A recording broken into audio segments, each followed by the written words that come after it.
achieved.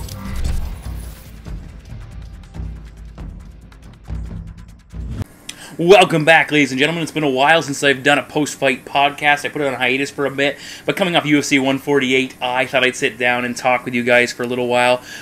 Joel Riche, who usually does my post-fight recaps, has a busy week coming off, so he's taking it off from the website, and I'm going to take a look at this. On the agenda today, we're going to quickly recap UFC 148. Of course, we're going to talk about the UFC 148 main event. We're also going to quickly touch upon the bet pack for 148 and the upcoming events, and then, of course, we're going to look at the upcoming events that are on the docket this week. So let's get right into it. Prediction-wise, UFC 148, not a success. I had two good events prior to this. Here I went 4-6 overall and just had some bad luck. Let's start at the bottom. Shane Roller, John Alessio.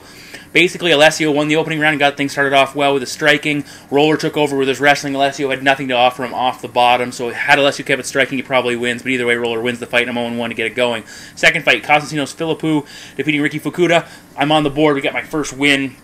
Excellent fight, despite the low blow and the finger poke. Two physical guys. That should have been on the main card as far as I'm concerned. Philippou did exactly what I expected him to do. Defend the takedowns, use a superior striking and movement to get the job done. I like both fighters and expect big things. Up next, Khabib Nurmagomedov defeating Gleison Tibau. A loss drops me to 1-2. I was very shocked that Joe and Goldie were certain that Tibau had won the fight before going to the decision. Either way, Nurmagomedov gets the win. I had Tibau, as I said.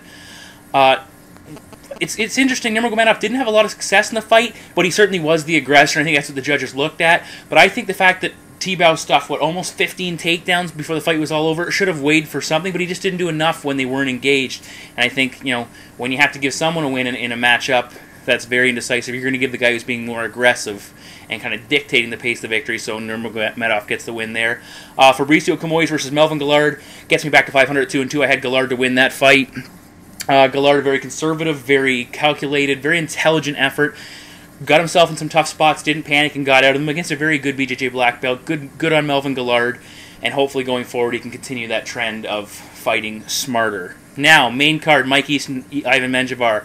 Not a great 135-pound fight. A lot of people talk about this being one of the worst 135-pound fights we've seen so far. I'll go you one better. How about Miguel Torres versus Antonio Banuelos, one of the first 135-pound fights we saw in the UFC. That fight was brutal. But Mike Easton picks up the victory, so I dropped 2 and 3. Neither guy really... There were their moments. They had moments, but it just wasn't a great fight either way. Followed it up, Chad Mendes defeating Cody McKenzie. 31-second knockout with a body shot, drops him, stops him. So I get back to 3 and 3. I had Mendes. He was my number one confidence pick on the bet pack, so I'll take that. Certainly a lot of people talked about Cody McKenzie not deserving that spot, and Chad Mendes certainly showed him and showed the rest of us that, yeah, you were right, McKenzie was over his head. And I believe Dana, I didn't see it, but I heard at the press conference he wasn't overly complimentary of McKenzie's effort. I think that might be the end of Cody McKenzie in the UFC, at least for the time being. Either way, Chad Mendes back on track and hopefully climbing up the ladder. Damian Maia, Dong Young Kim. This is a nightmare. At this point, I am sitting with a 3-3 record, and I'm pretty confident. I like Kim, and what happens, he gets an injury. I believe it was a rib injury. I'm not 100% sure. Of course, we'll find out going forward. But either way, Damian Maia gets a 47-second win via hugging and takedown. I don't know what the heck that was, but either way, Maia will go forward. Kim will have to take some time off with an injury. It's a tough one. Kung Lee, Patrick Cote. I took Cote to win that fight by knockout. I expected Kung Lee to win the opening round, and I talked about it. If you got my bet pack, I said, look for Kung Lee to use takedowns, which he did. He tripped Cote. He took him down a couple of times. But I felt Kung Lee would win possibly the opening round. In the second round, he'd start to slow down, and Cote would bring the pressure. And either one or two things would happen. Cote would win round 2 and 3 with aggression when Kung Lee was tired, or he would knock him out. Well, Kung Lee certainly tired like I expected, but Cote didn't put the pressure on him. And I don't know what happened there, but I think Kung Lee is just a difficult guy to face with his striking, with his kicks, and it makes fighters hesitate. And as a result, Cote couldn't pull the trigger and didn't get the victory. Co-main event, Forrest Griffin defeats Tito Ortiz, so I get my 4th and final win of the evening. I really think Tito Ortiz could have got the nod in that fight. You compare their two outings. Forrest, as he even said in his post-fight, he had a lot of jabs and a lot of leg kicks. Tito Ortiz had a couple knockdowns, had a couple takedowns, controlled him on the ground, and I thought he could have got the nod. I'm shocked. It was unanimous. I thought at least one judge would have given him a 29-28 in some scenario, but he did, when he wasn't getting those knockdowns and when he didn't have the takedowns, he did look slow on the feet. And Forrest did outpoint him in that scenario. And I wasn't overly impressed with Forrest post-fight taking off like that, taking Tito Ortiz, Hall of Famer's final fight, taking the attention off him, making, okay, it's all about Forrest now. He's running through the arena and then coming back and interviewing him, because again, that's not his place. That should have been Joe Rogan. That should have been his opportunity to thank Tito Ortiz and do it professionally. Instead, Forrest Griffin steps in, takes the limelight, and people are scratching their heads. I think that's going to definitely hurt some of Forrest's fan base. And finally, the main event of the evening, Anderson Silva defeating Chael Sonnen. Simply put, Chael Sonnen won his 5th of 6 round. Like, going back to the first fight, he won 4 of 5 rounds in the first fight. He wins the opening round here with his control and takedowns. He didn't get a lot of offense off, but he certainly won the round. And then, of course, the second round ensues, and we'll talk about that briefly. He loses. Anderson Silva wins the fight. Anderson Silva still the champion, still pound-for-pound greatest fighter on the planet at this point in time. But that fight left a bad taste in my mouth, and I think it left a bad taste in a couple other people's mouths, and we'll talk about that next. So first and foremost, Anderson Silva, Chael Sonnen. I took a lot of flack for taking out Chael Sonnen. Well, the way I look at things when I research fights and I look at fights, everything indicated a Chael Sonnen victory. And all the people that support Anderson Silva, fine, support Anderson Silva. It's pretty hard to deny that Chael did not beat him bell to bell pretty much until that triangle finished the fight in the first matchup, and until Anderson Silva proves otherwise, and he didn't prove it in the first round, you know, you got to back Sonnen.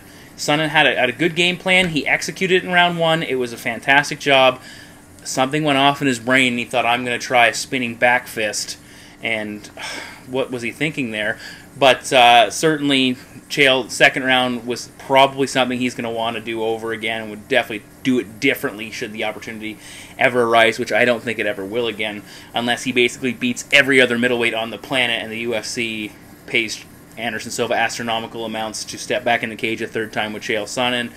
But either way, people got on me for backing Chael. I don't think it's hard to see why I backed him up.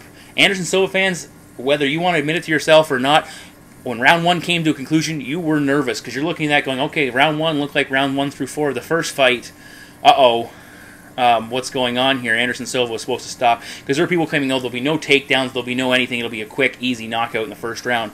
Well, it wasn't, and I know Chael lost the fight, Anderson did knock him out, but a first-round domination by Chael Sonnen certainly had people sitting there going, what's going on? Either way, Anderson Silva still the champion. Now, let's get this right out. I'm a Chael Sonnen fan, and I'm a fan of MMA, and I like Anderson Silva because of what he brings to the sport. If Anderson Silva was going to fight a grizzly bear or two circus clowns with nunchucks, I would certainly watch that, because it's Anderson Silva. He's a fantastic fighter. He brings people in. He draws people's attention because of what he does in the cage.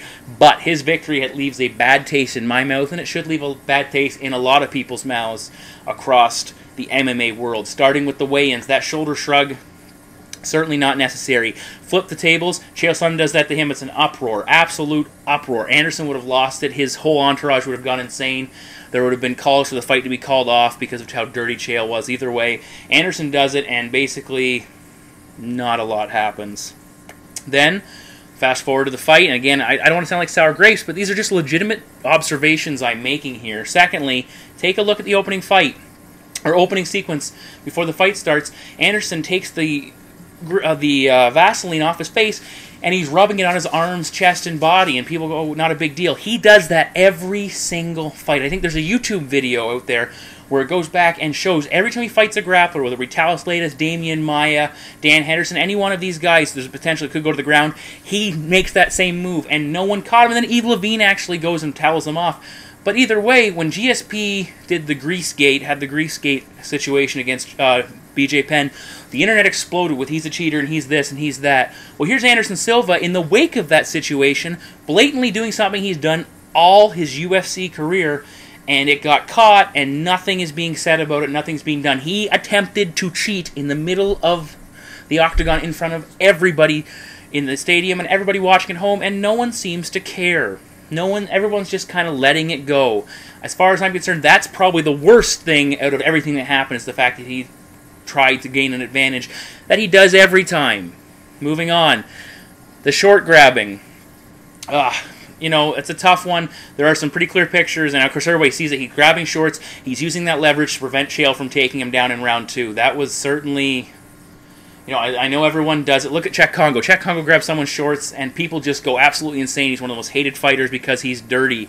While Anderson Silva not only grabbed the shorts for a prolonged period of time, he used them as leverage when they were separated from the clinch, and you can see him holding on to the shorts with one hand and throwing a punch with the other, and that is something that should be, again, admonished. As far as I'm concerned, especially when Eve warns him once along the wall, the second scenario should be, okay, he's still doing it, stop, time. Whether you take a point away or not, it should have been a second warning and a restart, because he gained a legitimate advantage as a result of grabbing the shorts.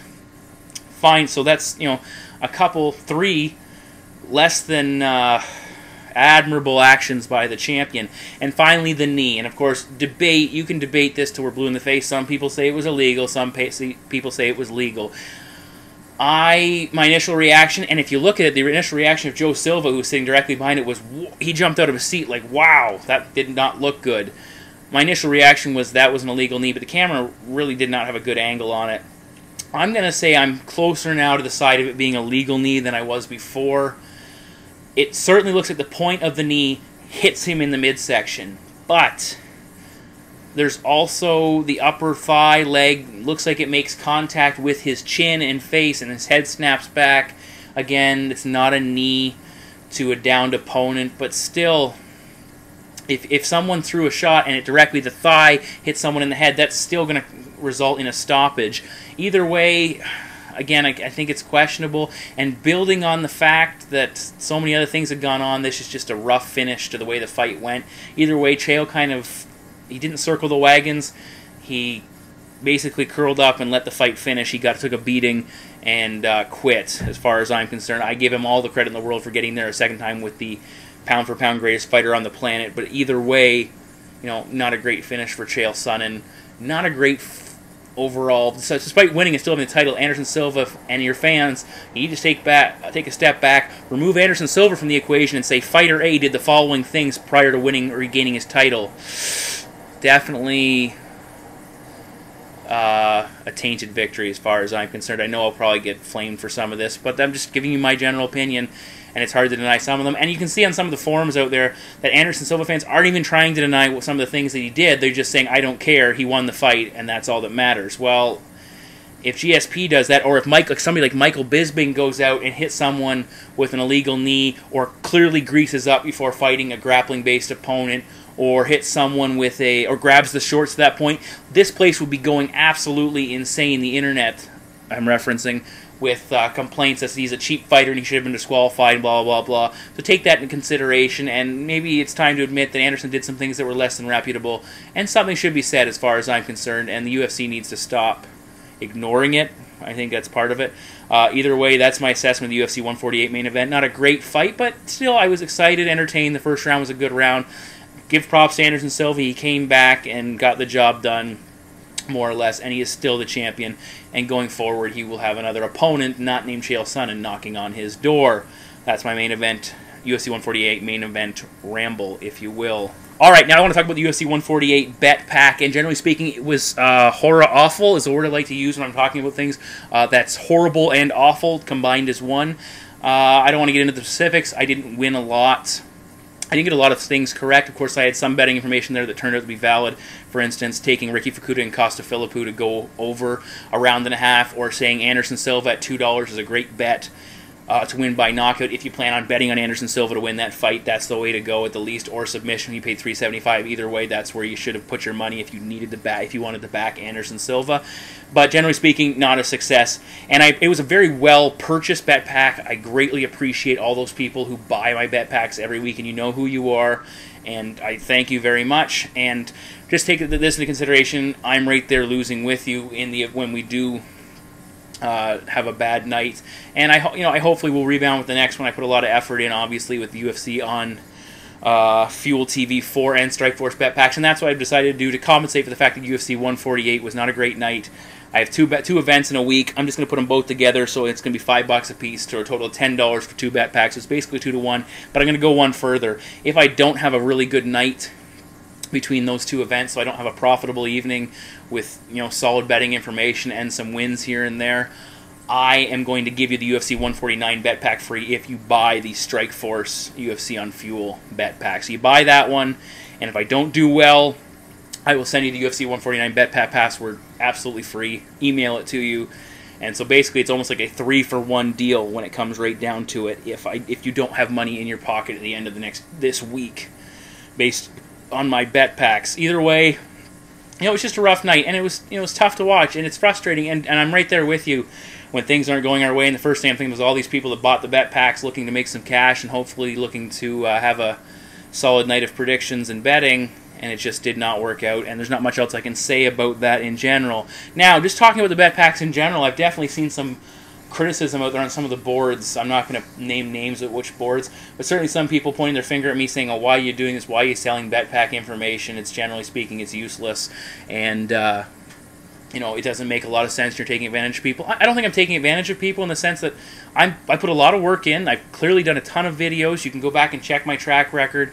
I put a ton of information. I base my picks on the information and research that I've done, and I just provide that much more in my bet packs that I do with my actual predictions, and I talk about how advantages and disadvantages of betting on certain fighters. And either way, it's just something I do to make a little extra cash, and if people don't want to buy them, they don't have to buy them. If they want to buy them, I'm forever grateful and thank you very much. And it's just something I enjoy doing, and I hope to continue doing it. And if you guys continue buying them, I'm absolutely going to continue to put them out there, and hopefully we'll make a little bit of cash together. But again, there's no guarantees, and I would never say this is a lock because I don't believe in that. But I'll do my best to have some positive results as often as possible. Next thing I want to talk about is the potential for this weekend every year being the UFC's equivalent, I'm using air quotes here, of WrestleMania, where it's going to be a huge event. And this event wasn't a bad one. Of course, the main event was huge. The event overall wasn't the event wasn't great fight-wise and quality of fight-wise. It had some high moments. It certainly had its low moments. Going forward, if this is going to be the WrestleMania equivalent, and I'm an old-school wrestling fan. I used to watch wrestling back when I was a kid, and I didn't know, or at least I still didn't want to believe wrestling wasn't fake, and this is when I was very young. But if this is going to be the WrestleMania weekend for the UFC, first and foremost, the main event needs to be a title fight every single year. I think that'll be the case. Secondly, I would really like to see the co-main event be a title fight. Maybe, the main event is something like is anything from a lightweight up to heavyweight title fight. Co-main event could be featherweight, bantamweight, flyweight title fight as well. I think it'd be fantastic. Or put, two of the major title fights together. Either way. If not, co-main event needs to be a fight between two people who are basically fighting for a shot at the title in the respective division. That needs to be big. Secondly, main card 6 fights, absolutely. Let's keep with that trend. I would say the UFC also, in at least 5 of those 6 fights, maybe all 6 fights, the fighters competing on the main card of their quote-unquote WrestleMania event need to be top 10, top 15 at the outside to really build up that anticipation and to look forward. And also, it protects against injuries. Let's say your third fight on the card gets scratched off because someone gets hurt. If the rest of your card is just as solid, you just move everybody up one place and no one blinks. But if you're only riding on 2 or 3 very good fights, if one of those fights gets knocked out and suddenly, we saw here with Patrick Cote going in for Rich Franklin after all the injuries shuffled Franklin over to UFC 147, and suddenly Cote Cungley just does not have the same cachet, the same drawing appeal that Franklin Cungley would have had, and things start to look not quite as shiny and new as they could. Another thing I'd like to see, and this is not going to happen, but this is just something I'm throwing out there, I think it would be a fantastic idea to add another very interesting fight that's not necessarily a title fight, is I think January, at the New Year's Eve fight, or at least New Year's Eve or whenever the start of the year, the UFC should take 8 fighters in a division, put 4 fights on a card, and devote that as a tournament. Start them off so that very first part of the year, you have the 4 quarterfinal matchups with the 4 winners going to semifinals. Semifinals take place in, I don't know, if hopefully everybody stays injury-free, April maybe, and then by July, main card, the tournament finals, and that would create more intrigue and another point of building up to this super WrestleMania excellent show that the UFC's plans on putting on this weekend. I think it would be a fantastic build-up. And we just add one more fight with that much more intrigue. And, of course, you could tout it as the winner of this tournament gets a title shot or gets a #1 contender opportunity. I don't care what you do, but it's not going to happen. The UFC's already come out very strong against the potential for using and throwing fighters into tournaments. Either way, I think the UFC has the potential to make this a huge weekend with the expos and the build-ups all week long. Let's just make sure next year this card is a little bit more stacked and not relying quite as much on the main event. And I know injuries and reshuffling certainly damaged the potential for this event, but the UFC will learn from whatever mistakes they did make and the issues they had and try and make sure going forward it's going to be an exciting event. That's just my 2 cents about UFC's big weekend this time next year. Finally, before I sign off for this podcast, upcoming events, we have the UFC on Fuel TV, Munoz versus Weidman. That's going to be a heck of a fight. Winner of that could find themselves the number one contenders about, or even are a little bit closer. This is like middleweight weekend, or middleweight week, with the title fight with Anderson Silva, Chael Sonnen just taking place. Munoz, Weidman, and then on the weekend, Rockhold, Kennedy, the Strikeforce middleweight title fight. And of course, both those guys came out and spoke against Anderson Silva's actions, so certainly drawing a little bit of intrigue. As far as I'm concerned, I think the UFC needs to stop this business of having one fight only 4 days after another fight and preceding a Strikeforce event. If you want to build Strikeforce up, and I don't know if they do or not, but they want to give Strikeforce a chance to build some fighters up, stop short-circuiting their publicity and their thunder by putting one of your events in the middle of the week. This whole week should be devoted to what's going to be a very fantastic or a very entertaining Strikeforce card with 2 title fights. Welterweight title, Nate Marquardt, Tyron Woodley. Middleweight title, Luke Rockhold, Tim Kennedy. Also, Robbie Lawler's fighting Lorenz Larkin. Hodger Gracie fighting Keith Jardine. 3 of those 4 fights taking place in the middleweight division. Pat Bam Bam Healy on the prelims. Justin Wilcox, Jorge Masvidal is going to be an excellent bout on the prelims. And generally speaking, it's going to be I'm looking forward to Strikeforce. And I like the way Strikeforce does business with one event every month or 2. It allows them to build up. If they still had a very dominant, solid light heavyweight division with Cavalcante, with Mousasi, with Kyle, with King Mo, with Dan Henderson, maybe with Babalu Sabral, and guys like Gian Valenti and OSP and these other guys coming up. And they could put on some fantastic cards once every 2 months with those divisions, but I think that division needs to be completely wiped out and moved over to the UFC, those fighters. Maybe encourage guys like Mousasi and Mike Kyle to drop down and really create a strong middleweight division for the Strikeforce. For Strikeforce anyway. Either way, upcoming events this week, 2 fantastic shows I'm looking forward to them. Sometimes these shows that don't have the premier names end up producing far more entertaining bouts and matchups. So check them out. Check out KamikazeOverdrive.net. My UFC on Fuel 4 predictions already posted on the website. Bet pack will be up as soon as the odds are posted. Again, you buy the UFC on Fuel, you get the Strikeforce for free. And again, if I do not have a good week of betting and don't send you guys with a lot of green, as I like to mark my successful events with the green, you're going to get the UFC 149 bet pack for free. So you can potentially get a 3-for-1 deal. So that saves you a pile of cash as far as purchasing my bet packs are. And again, one thing before I go, my bet packs, I put them together. I don't want you to go, okay, I'm going to put money down on every single thing he suggested. I don't expect to run the table ever. I'm never, ever going to run the table.